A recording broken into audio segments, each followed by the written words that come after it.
अच्छे बच्चे कैसे बैठेंगे? ऐसे। बेटा अभ्यास 6 के तीसरे का पहला सवाल करा दिया था, दूसरा सवाल भी मैंने करवाया। दूसरा सवाल आप में से कई बच्चों का सही भी हो गया होगा, कई का गलत। मैं ये चाह रहा हूँ कि इस सवाल को मैं एक बार फिर आपको बताता हूँ।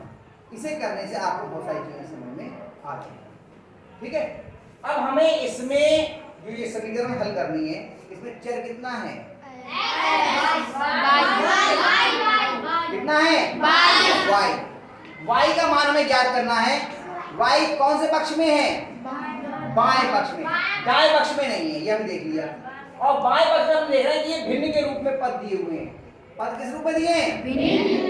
तो हम पहले जो ये भिन्न के रूप में पद दिया है, इसका हमें लासा लेना पड़ेगा हर का। यहाँ हर कितना है? 7। और यहाँ कितना है? 4। 7 है और 4, इसका हम लासा ले लेंगे।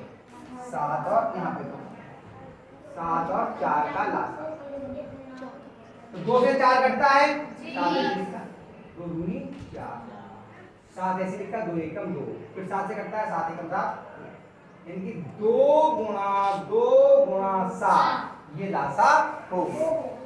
इनकी गुणा करेंगे, 2 दूनी 4 सत्ते 28, इसका लासा आ गया। ठीक है, लासा कितना आया? 28। हमने 28 यहाँ लाइन खींची।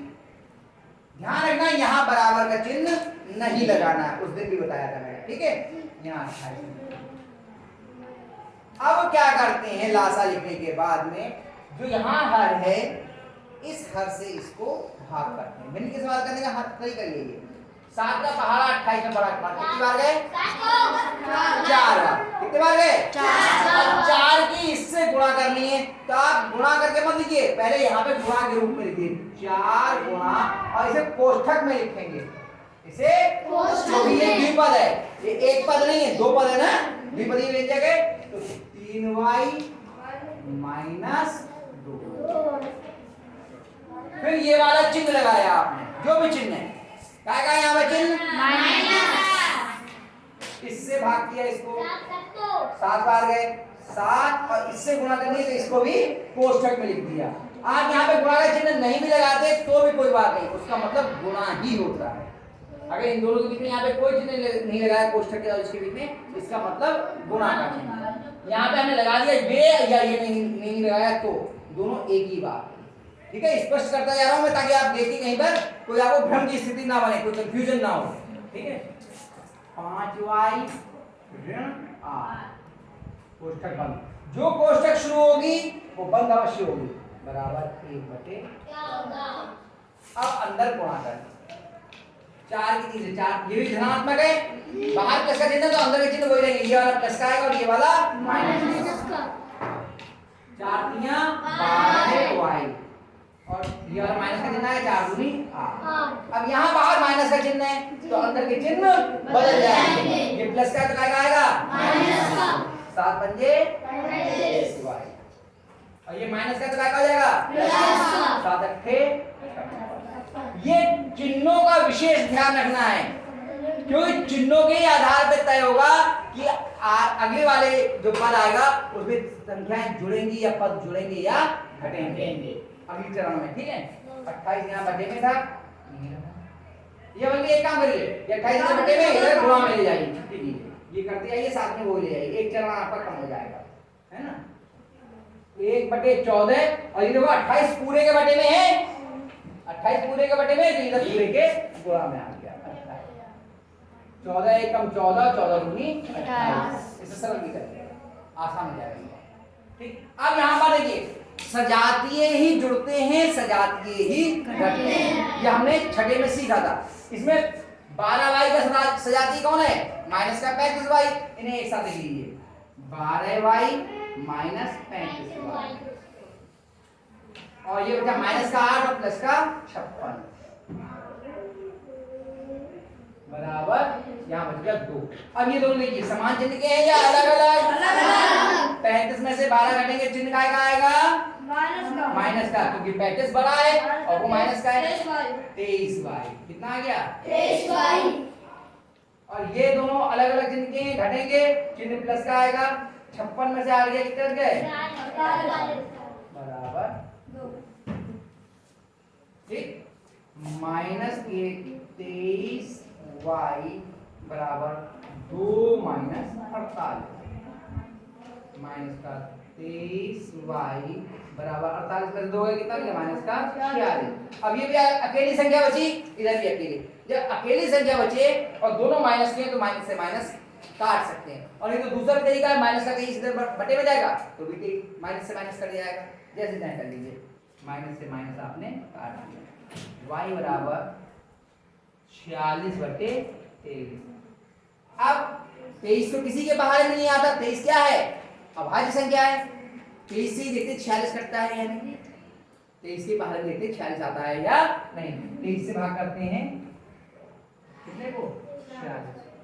तो 23 से कम 23 अभी छोटा है। 23 दूनी देखो कितना होता है 23 दूनी 2 3 6 और 2 6 2 4 8 23 दूनी कितने बार गए 2। 23 से कम 23 23 दूनी 6 y बराबर कितना आ गया 2।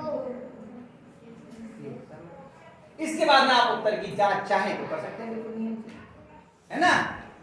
मैंने उत्तर की जांच कहा था कि जगह कम है इसलिए हमें करने में समस्या आ रही, इसलिए मैंने करवाना आपको बंद कर दिया।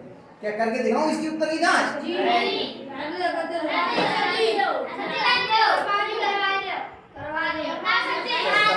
बहुत सारे बच्चे कह रहे करा दे उत्तर की जांच। चलो कोई बात नहीं, देख लो एक बार उत्तर की जांच। मैं दूसरा सवाल करवाता है, अब इसमें तो यही कर दे रहे हैं। क्या है 3y - 2/7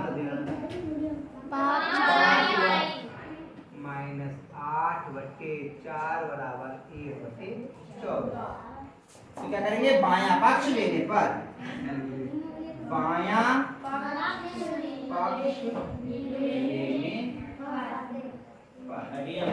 चलिए अभी यहाँ पर लिख देते हैं बायां पक्ष के आगे ये रफ के लिए बन गई, ये लिखा है इनको, है ना। कितना है 3y - 2/7 -5y - 8/4। अब y का मान रखने पर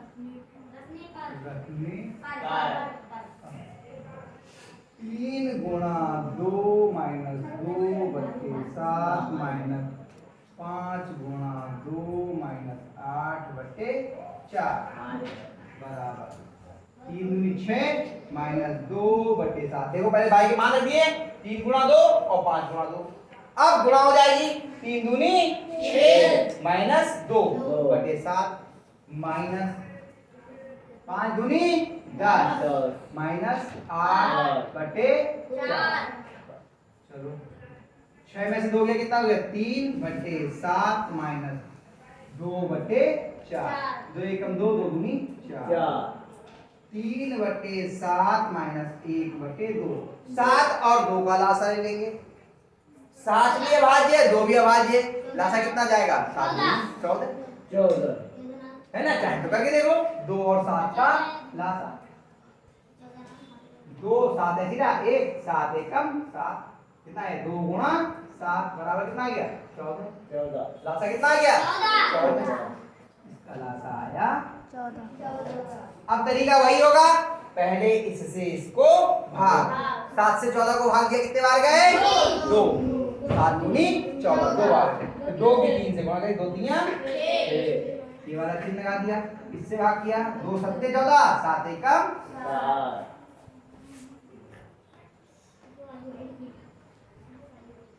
ये कैसे माइनस का क्यों आ गया? कोई गलती हो रही है हमसे यानी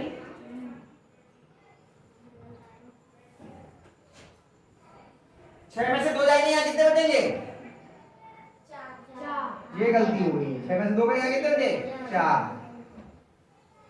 7 दूनी 14 4 दूनी 8। गलती हो गई थी यहाँ पर, हम जल्दीबाजी में यहाँ 3 लिख गए थे। कितना आएगा 4। 6 में से 2 में कितने आए हैं?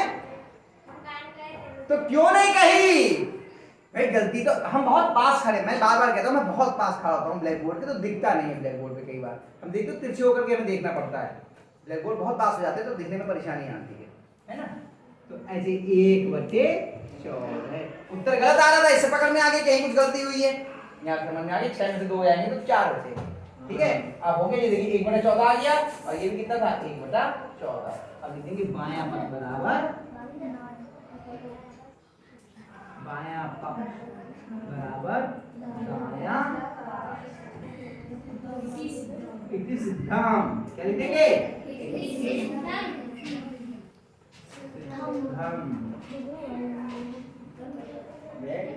ठीक है, हो गया, चलिए उतार लीजिए इसको।